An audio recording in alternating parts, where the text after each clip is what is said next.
जय श्री महाकाल सभी दर्शक मित्रों। आज मैं आपको मुंड मसानी की जानकारी दूंगा। मुंड मसानी है क्या? मुंड मसानी एक ऐसा शक्ति है जिसको सिर्फ नरमुंड पे और शमशान में सिद्ध किया जा सकता है। अगर आपके पास मुंड नरमुंड नहीं है तो आप इसका साधना शमशान में कर सकते हैं। एक बात का ध्यान रहे कि जब भी आप पूजा करने जाएंगे तो अपना घेरा हिसार मजबूत सही से लगाकर बैठेंगे, क्योंकि तामसिक और मशानी साधना है। यह मुंड मशानी है क्या? मुंड मशानी माता काली, शमशान काली के साथ चलने वाली शक्ति है और इतनी ताकतवर है कि मुंड मशानी को अगर आप सिद्ध कर लेते हैं तो आपका हर एक प्रकार का कार्य ये कर सकती है। और मुंड मशानी के बारे में यूट्यूब पर पहली बार हमारे चैनल में आज जानकारी दिया जा रहा है। आपको बाकी सारी जो मशानी है उनके बारे में जानकारी दिया गया है। आज जो आप मुंड मशानी का जो साधना जो साधक करेंगे वो एक बात का ध्यान रहे, तामसिक साधना है और एक ही दिन में ये मशानी आपके सामने प्रत्यक्ष हो जाएगी। मुंड मशानी जब शमशान में आपके सामने हाजिर हो जाती है तो आपसे वचन मांगती है, ठीक है, कि हर अमावस्या की रात्रि को तू मुझे यहाँ आकर मांस मदिरा का भोग देगा। ये साधना वही साधक करे ये शक्ति को सिद्ध जो हर अमावस्या को उस शमशान में जा सकते हैं। और अमावस्या की रात्रि को आपको किसी भी कब्रिस्तान वाले शमशान में या चिता वाले शमशान में चले जाना है। शमशान ऐसा होना चाहिए जहां पर दूर दूर तक कोई आपको देख ना सके पूजा करते हुए। ऐसे समय में आपको काला आसन और कपड़े आपके काले रहेंगे और माला का जो प्रयोग करेंगे आप वो रुद्राक्ष की कर सकते हैं। इस समय जब आप पूजा करने जाएंगे तो किसी भी व्यक्ति को अपने साथ मत लेकर जाना। जलती चिता पे अगर आप करते हैं तो सबसे बेहतरीन है। जलती चिता के ऊपर आपको वहाँ पे क्या हवन वगैरह के लिए लकड़ी वगैरह का प्रयोग नहीं करना पड़ेगा। अगर आप दफन वाले शमशान में करेंगे तो आपको लकड़ी जलानी पड़ेगी। घेरा इसार लगाने के बाद आपको आसन पर बैठ जाना है। सबसे पहले एक माला गुरु मंत्र का कर लो या 21 बार जप कर लो। फिर जो एक सिद्ध मंत्र होता है हर एक साधक का, कि सबसे पावरफुल मंत्र जो आपके पास है उसका 7 से 11 बार जप कर लो।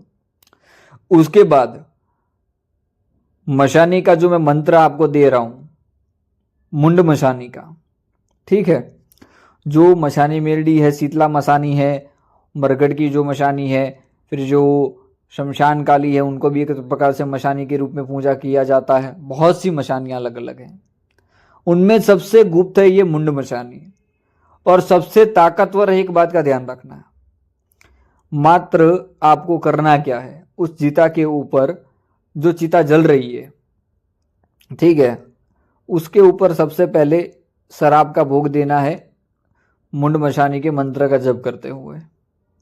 उसके बाद आपको आसन पर आकर बैठ जाना है। घेरा इसार खींचने के बाद घेरा इसार मजबूत लगा कर रखिएगा।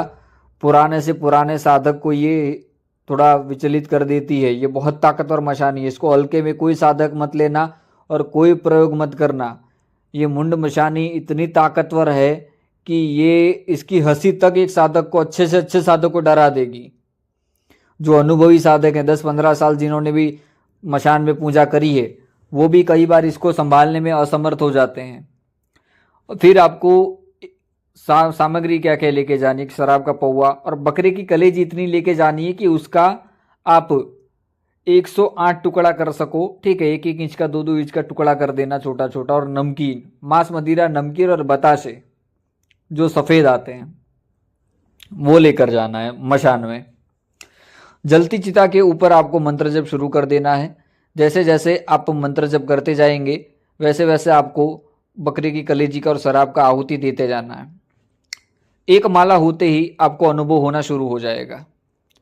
2 माला होते ही शमशान जागृत होने लगेगा और तीसरी माला खत्म होते होते यह शक्ति आपके सामने मशानी प्रत्यक्ष खड़ी हो जाएगी। और ये जब खड़ी होती है तो अच्छा साधक डर जाता है, तो डरना नहीं है।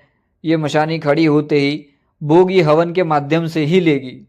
अगर ये आपसे कहती है कि घेरे के बाहर आकर मुझे मांस मदिरा दो, तो आपको कहना है कि मैं नहीं दे पाऊंगा, मैं आपका कोई भी भोग मैं सिर्फ जलती चिता के अंदर ही दूंगा, चिता के अंदर से आप भोग ले लेना, बाहर मत निकलना। कोई भी साधक अगर गलती से बाहर निकल गया तो समझ लो मशानी उसको वहीं पे मार देगी, क्योंकि मुंड मशानी बहुत ताकतवर और इतनी तामसिक और खतरनाक शक्ति है कि इसको कोई छोटा मोटा साधक संभाल नहीं सकता।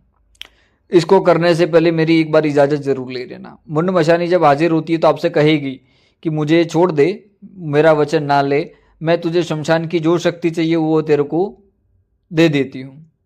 आपको कहना है कि नहीं, मुझे आप ही का सिद्धि करना है और वचन लेने हैं, 3 वचन मुख्य लेने हैं।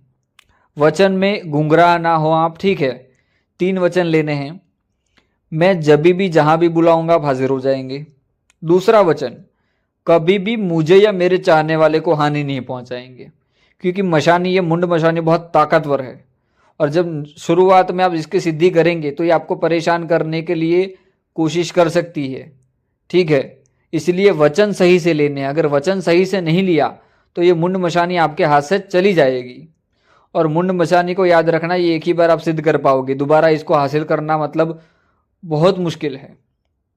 तीसरा वचन ये लेना है कि आप कभी भी मुझसे रुष्ट नहीं होंगी और मुझे हानि नहीं पहुंचाएंगी, ठीक है। ये 3 वचन लेने हैं। 3 वचन लेने के बाद मशानी वहां से लुप्त हो जाती है भोग लेकर, फिर आपको वहां से चले आना है अपने। वचन लेने के बाद आप समझ लो ये आपको हानि नहीं पहुंचाएगी, पर कभी भी इससे कार्य लिया, ठीक है, आपने, और इसको भोग नहीं दिया तो उसी रात सपने में आ जाएगी और बता देगी कि भाई तू मेरा भोग दे। ये शक्ति बहुत तामसिक और तीव्र है।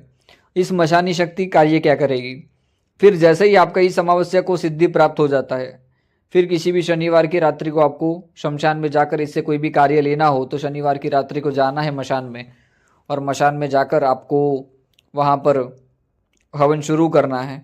मशानी सामने खड़ी हो जाएगी। उस समय आप जो चीज़ मंगवाना चाहें, धनवादी मंगवाना चाहें, कोई गड़े धन के बारे में जानकारी चाहें, कोई फाइल इधर से उधर करवाना है, किसी व्यक्ति का मारण मोहन वशीकरण उच्चाटन स्तंभन कोई भी करना है, मारण मोहन वशीकरण कोई भी कार्य करना है, चुटकी बजाते ही ये मुंड मशानी कर देगी।